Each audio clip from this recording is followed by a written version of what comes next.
کی. ہاں دوسرا انہوں نے بالکل انٹرفیئر کیا تھا اور ہم نے کلیئر سٹینس لیا تھا کہ یہ آپ کا نہیں بنتا کہ آپ ہمارے سیاسی معاملوں میں اپنی ٹویٹس ڈالیں اور ہمارے ملک کے خلاف آپ اپنا اوپینین ڈالیں. ہمارے ملک میں رہتے ہوئے ڈپلومیٹس کا یہ کام ہی نہیں ہے, مینڈیٹ نہیں ہے. اچھا, دوسرا معاملہ ہوا یورپین یونین. انہوں نے ایک جو ہے وہ لیٹر لکھا اور لیٹر جو ہے وہ پبلکلی اس کو ٹویٹ کیا, اور اس میں انہوں نے ایک اردو ٹرانسلیشن اور ایک انگریزی ٹرانسلیشن, اس میں ہم نے فرق یہ دیکھا کہ ترکی کا نام بھی ڈال دیا تھا اردو والے میں, صرف اردو والے میں, اور انگریزی والے میں نہیں ڈالا. اور اس بات پر جو ترکی کے سفیر ہیں انہوں نے اس سے علیحدگی بھی اختیار کی. اس وقت جو آپ نے ٹویٹ کیا وہ بہت سخت تھا.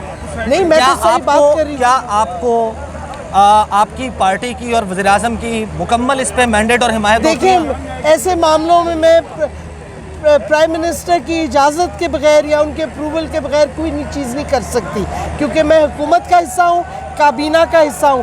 تو اگر میں کوئی چیز ایسی کرتی ہوں ٹویٹ تو وہ ریفلیکٹ کرتی ہے. اور آپ دیکھ لیں پرائم منسٹر بھی وہی بات کرتے ہیں, کوئی میں ایسی انوکھی بات نہیں کر رہی. پرائم منسٹر صاحب نے میرے سے زیادہ اوفینس لیا ہے اس EU کے خط کے اوپر. دیکھیں, عوام کی رائے آپ کی رائے سے اور وزیراعظم عمران خان کی رائے سے میجورٹی کی مطابقت رکھتی ہے. یہاں پر لوگ امریکہ کو اس طریقے سے پسند نہیں کرتے. یورپین یونین ان کے double standards, double speak, Ukraine میں مرتے ہوئے لوگ کیونکہ ان کا رنگ گورا ہے, آنکھیں نیلی ہیں, بال سنہرے ہیں, مذہب ایک جیسا ہے, تھوڑا سا زیادہ پڑھے لکھے ہیں, تو اس پر تکلیف زیادہ ہے. افغانستان, عراق, یمن, یہاں پر مرتے ہوئے لوگ ان کو نظر نہیں کیا کر رہے ہیں. آپ اسلاموفوبیا دیکھ لیں. ہم کہتے ہیں ٹھیک ہے افغانستان میں بچیوں کو پڑھانا ضروری ہے, لیکن یہ کوئی نہیں کہتا کہ یورپ میں کئی ممالک میں ایک مسلمان بچی اسکول نہیں جا سکتی اگر وہ سر پہ اسکارف پہنے. ایک مسلمان عورت اگر وہ سر ڈھکتی ہے اس کو جاب نہیں وہ مل سکتا. تو یہ کون سی جمہوریت ہوئی؟ یہ اسلاموفوبیا پہ عمران خان پہلے وزیر اعظم ہیں جو پالیسی ہے ان کی کہ اسلاموفوبیا کو ایکسپوز کریں. اور آپ دیکھیں پہلی دفعہ یونائٹڈ نیشنز میں ریزولوشن پاس ہوئی ہے. تو ہماری ایک کنوکشن ہے, نظریہ ہے خان صاحب کا. اچھا, یہ بتائیے گا کہ ظاہر ہے کہ تحریک عدم اعتماد جو ہے اس کا تو بھی فیصلہ سامنے آنا ہے, لیکن ہمارے سامنے اس وقت ایک اپوزیشن کی طرف سے نیا متوقع وزیر اعظم موجود ہے جن کا نام ہے شہباز شریف صاحب, اور ان کی فورن پالیسی کو کیسے ہینڈل کیا جائے گا اس کا ہم گاہے بگاہے ان کی گفتگو میں سنتے ہیں. 2 سے 3 جملے اس پہ آپ کا تبصرہ چاہوں گا. شہباز شریف صاحب نے ایک پروگرام میں کہا کہ کیا ضرورت تھی ایبسولوٹلی ناٹ کہنے کی. شہباز شریف نے جی, انہوں نے کہا کیا ضرورت تھی ایبسولوٹلی ناٹ کہنے کی, اور یہ کیا ضرورت تھی کہنے کی کہ ہم غلام نہیں بننا چاہتے. تو اس سے واضح ہو گیا وہ غلامی کرنا چاہتے ہیں ویسٹ کی, اور وہ امریکہ کو پوری کھلی بیسز وغیرہ بنانا چاہتے ہیں, کیونکہ خان صاحب نے تو ایبسولوٹلی ناٹ اس ایشو پہ کہا تھا.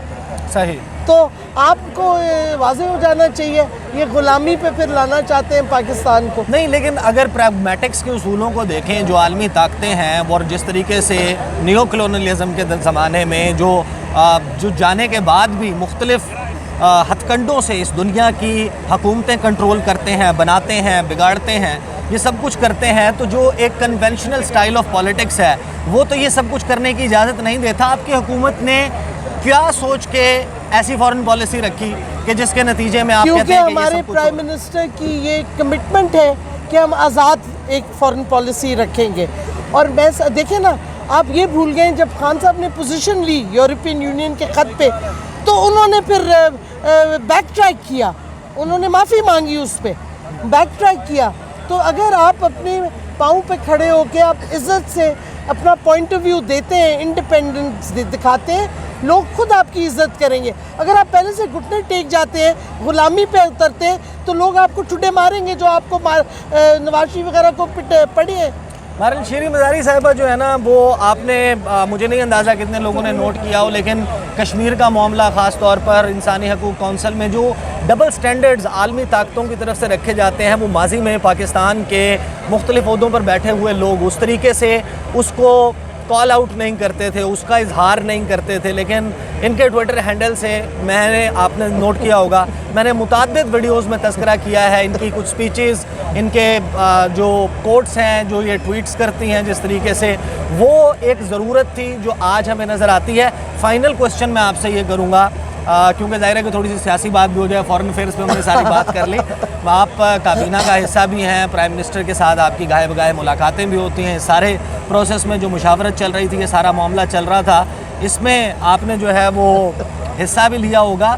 ایک چیز جس کی بہت زیادہ بات کی جا رہی ہے پرائم منسٹر کی طرف سے, کارڈز, ترپ کا پتہ, سرپرائز, کو تھوڑا سا ہنٹ دیں کیا سرپرائز آنے والا ہے؟ سرپرائز کی ہنٹ اگر دے دی تو فائدہ کیا, کچھ کل کے لیے بھی رکھ دینا. بہرحال جی یہ صورتحال ہے. اس وقت تحریک انصاف کے جلسہ گاہ میں موجود ہوں, پریڈ گراؤنڈ, اور یہاں پر جلسہ تو ظاہر ہے کہ آج شام میں شروع ہونا ہے, لیکن ابھی سے یہاں پر آپ رش دیکھیں اور لوگوں کو آتا دیکھیں تو باقاعدہ ایک گہما گہمی ہے جو کہ الیکشنز کے دنوں میں ہوتی تھی, وہ گہما گہمی ہے جو ہمیں 2018 جولائی کے مہینے میں نظر آتی تھی. تحریک انصاف کیا ایگزیکٹلی کرتی ہے, اسٹیج سے کیا پیغام دیا جاتا ہے, یہ سارا معاملہ میں کور کرتا رہوں گا. اور ایک چیز اور میں اس ویڈیو کے اینڈ میں بتا دوں کہ اسلام آباد میں جو ہے وہ ایک اور جلسہ گاہ جو ہے, ایک اور جلسہ گاہ بھی بنائی گئی ہے, اور وہ جلسہ گاہ بنائی گئی ہے پشاور موڑ, سری نگر ہائی وے اب اس کا نام ہے, پہلے کشمیر ہائی وے ہوتا تھا. وہاں پر جو پاکستان ڈیموکریٹک موومنٹ ہے اس کے لوگوں نے اکٹھا ہونا شروع کیا, ادھر سٹیج بنایا جا رہا ہے. وہاں چل کے وہاں کی گہما گہمی اگلی ویڈیو میں آپ کے سامنے رکھوں گا کہ وہاں کس قسم کی تیاریاں چل رہی ہیں اور کیا ان کے تیور ایسے ہیں. کوئی تصادم کی طرف تو خدا نخواستہ معاملات نہیں جائیں گے, کس قسم کی میسیجنگ کی جا رہی ہے. میں آلریڈی بتا چکا کہ جب میں اب سے تھوڑی دیر پہلے ٹیکسلا سے اسلام آباد واپس آ رہا تھا تو راستے میں ہم نے دیکھا کہ 200-250-300 گاڑیاں اب اس وقت تک پہنچ چکی تھیں, اور بڑی تعداد میں ان کے قافلے بھی پاکستان بھر سے پہنچ رہے ہیں. اس جلسہ گاہ کا جائزہ جو ہے وہ اس سے اگلی ویڈیو میں لیتے ہیں. مجھے اپنی دعاؤں میں یاد رکھیے گا. اگلی ویڈیو میں آپ کے ساتھ ملاقات ہوتی ہے. اللہ حافظ.